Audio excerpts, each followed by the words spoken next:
So I'm assuming you clicked on this video because you've heard something about Silicon Valley Bank and the fact that they went out of business. You may not know a lot, you may know a ton already, but I decided to put together this video for a quick breakdown of what we know is happening as of right now. In the process of reading up on this topic, I've looked online, I've read a bunch of articles, and I've heard a lot of different commentary on this. Anything from the very reserved, we're still waiting to see how this all shakes out, to hey, this is the end of the banking system as we know it. Go ahead and take your money and put it under a mattress.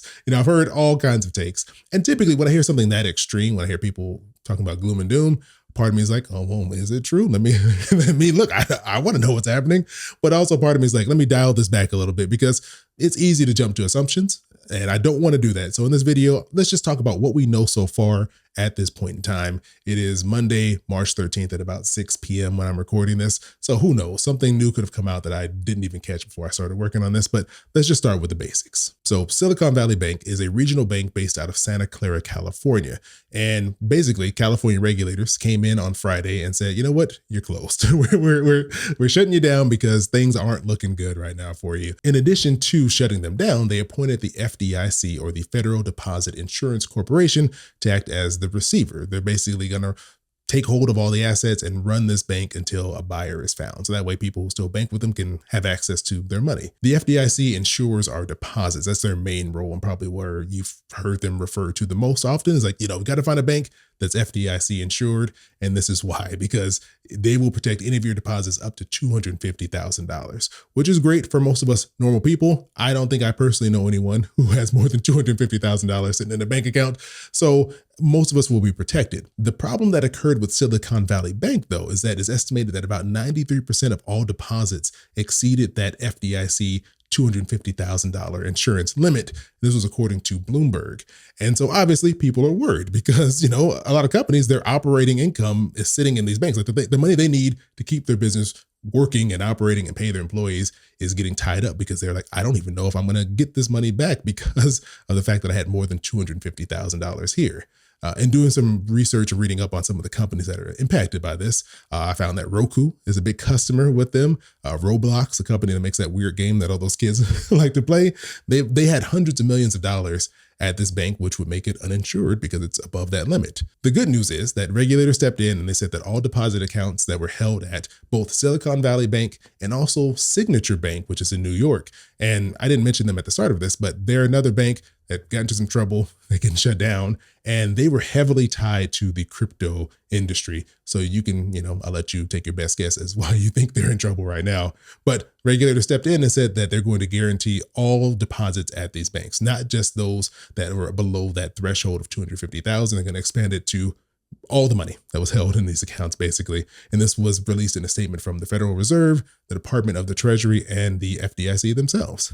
Now, depositors will be able to go in and get access to their money starting today, March 13th, when I'm recording this video, which is great. And I think the whole point of them stepping in and making these statements is they want to reassure people that banks are safe and that you can trust them. That's the whole point of this, right? Because they aren't required to go above and beyond that $250,000 mark. But people, all of us, me included, all of us are emotional individuals. Sometimes we think of money as this really simple math problem, but in reality, our personal feelings, our emotions, what happened to us yesterday while we're waiting for lunch in the drive-thru, all these things impact our overall mental health and mental well-being, which trickles down and impacts our decision-making. And when we're scared and fearful, we make decisions that we might not have normally made. And right now there's this fear that this could spread through other banks and have this be something that's more widespread. It's not isolated to these smaller regional banks. And that's what regulators are trying to do. They're trying to step in and reassure people like, look, do not worry. If another bank has a situation like this,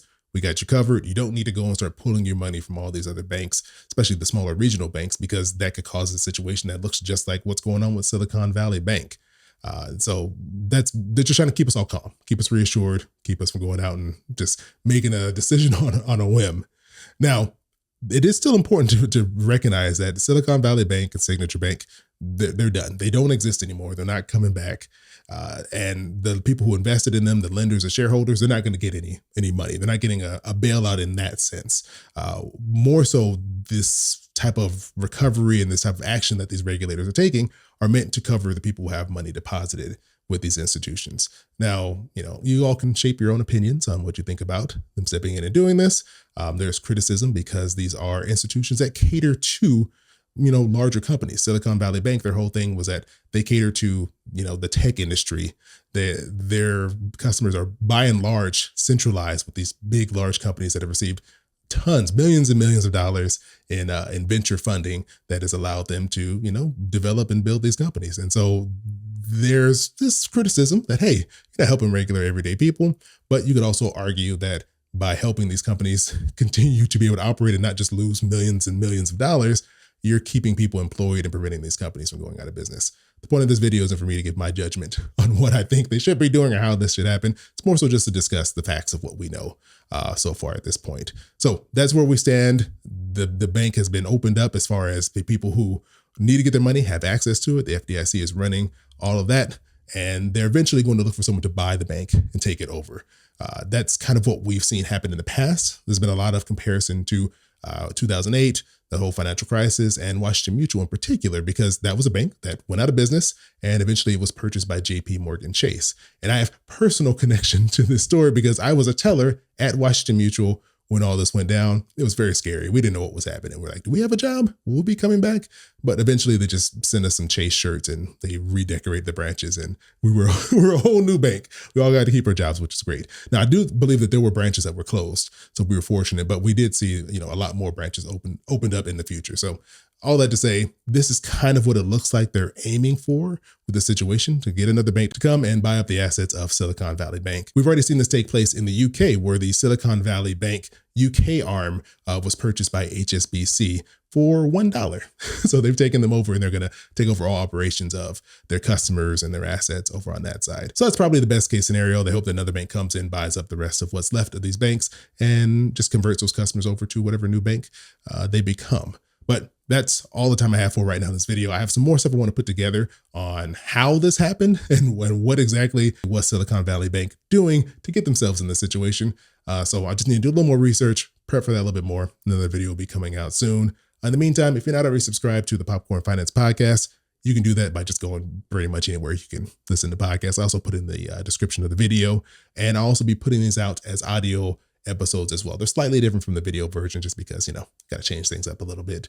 But if you're like, I prefer to listen and not watch, head over there. You get more details as I put them out. So as always, I appreciate you joining me here for another bag of popcorn, this video version here. Oh, and big shout out to Michelle. She goes by Mama3PA on Instagram. She's the one who sent me a DM asking what was going on. This was last Friday, and that kind of got me in the process of researching all this and getting ready to put some stuff out for you all this week. So if you want to thank anybody, thank Michelle, because she's the reason why I started diving down into this information and putting all this together. But anyways, appreciate you joining me. Catch you on the next video, and I'll talk to you soon.